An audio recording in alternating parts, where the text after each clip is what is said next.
ओम नमः शिवाय। आपका मेरे चैनल में स्वागत है। आज के इस वीडियो में पुत्रदा एकादशी की कहानी सुनेंगे।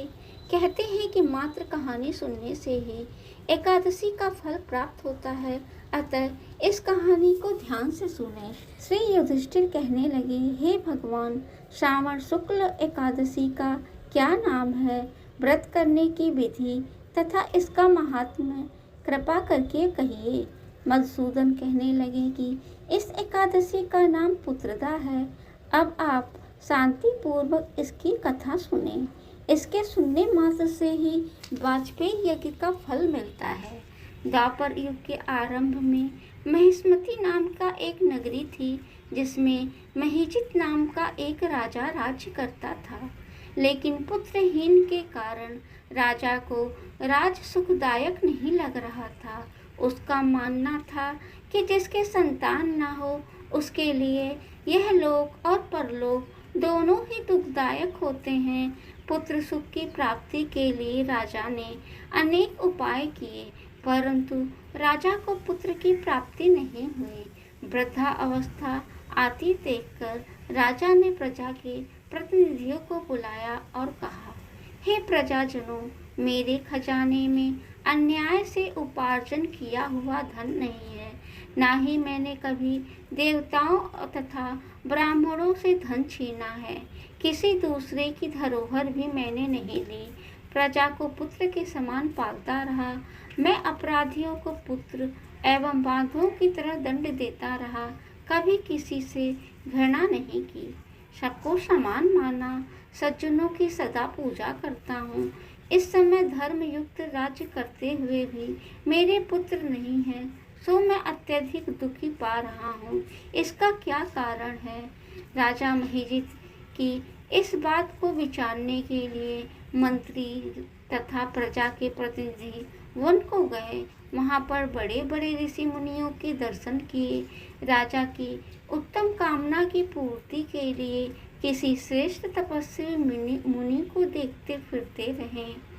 एक आश्रम में उन्हें एक अत्यधिक वृद्ध धर्म के दाता, बड़े तपस्वी, परमात्मा में मन लगाए हुए, निराहार, जितेंद्रिय, जितात्मा, जित क्रोध, सनातन धर्म के पूर्ण तत्वों को जानने वाले, समस्त शास्त्रों के दाता महात्मा लोमस मुनि को देखा, जिनका कल्प के व्यतीत होने पर एक रोम गिरता था।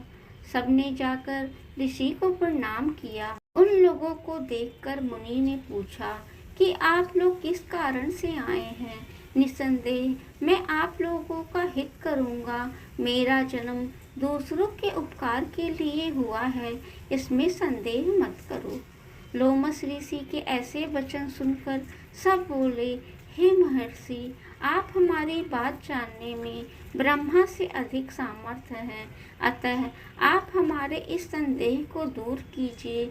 महिष्मतीपुरी का धर्मात्मा राजा महीजित प्रजा का पुत्र के समान पालन करता है, फिर भी वह पुत्रहीन होने के कारण अत्यधिक दुखी है। उन लोगों ने आगे कहा कि हम लोग उसकी प्रजा हैं, अतः उसके दुख से हम भी दुखी हैं। आपके दर्शन से हमें पूर्ण विश्वास है कि हमारा यह कष्ट अवश्य दूर हो जाएगा, क्योंकि महान पुरुषों के दर्शन मात्र से अनेक कष्ट दूर होते हैं। अब आप कृपा करके राजा के पुत्र होने का उपाय बताएं। यह वार्ता सुन ऋषि ने थोड़ी देर के लिए नेत्र बंद किए और राजा के पूर्व जन्म का वृत्तांत जानकर कहने लगे कि हे राजा, पूर्व जन्म में एक निर्धन वैश्य था। निर्धन होने के कारण इसने कई बुरे कर्म किए। यह एक गांव से दूसरे गांव व्यापार करने जाया करता था। एक समय जेठ मास के शुक्ल पक्ष की द्वादशी के दिन मध्याह्न के समय, जब वह 2 दिन से भूखा प्यासा था, एक जलाशय पर जल पीने गया। उसी स्थान पर एक तत्काल की ब्याही हुई प्यासी गौ जल पी रहे थे। राजा ने उस प्यासी गाय को जल पीते हुए हटा दिया और स्वयं जल पीने लगा। इसलिए राजा को यह दुख सहना पड़ा। एकादशी के दिन भूखा रहने से वह राजा हुआ और प्यासी गौ को जल पीते हुए हटाने के कारण पुत्र वियोग का दुख सहना पड़ा। ऐसा सुनकर सब लोग कहने लगे, हे ऋषि, शास्त्रों में पापों का प्रायश्चित भी लिखा है, अतः जिस प्रकार राजा का यह पाप नष्ट हो जाए, आप ऐसा उपाय बताएं। लोमस मुनि कहने लगे कि श्रावण शुक्ल पक्ष की एकादशी को, जिसने पुत्रदा एकादशी भी कहते हैं, तुम सब लोग व्रत करो और रात्रि में जागरण करो।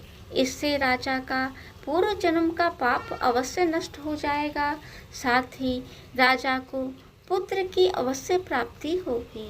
लोमस ऋषि के ऐसे वचन सुनकर मंत्रियों सहित सारी प्रजा नगर वापस लौट आई। जब श्रावण शुक्ल एकादशी आई तो ऋषि की आज्ञानुसार सबने पुत्रदा एकादशी का व्रत किया और जागरण किया।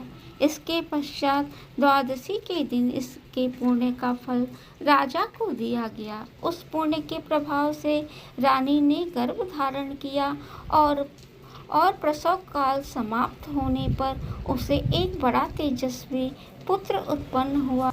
इसलिए हे राजन, इस श्रावण शुक्ल एकादशी का नाम पुत्रदा पड़ा। अगर आपको मेरी वीडियो अच्छी लगती है तो उसको लाइक करें, शेयर करें, सब्सक्राइब करें और बेल बटन दबाना ना भूलें।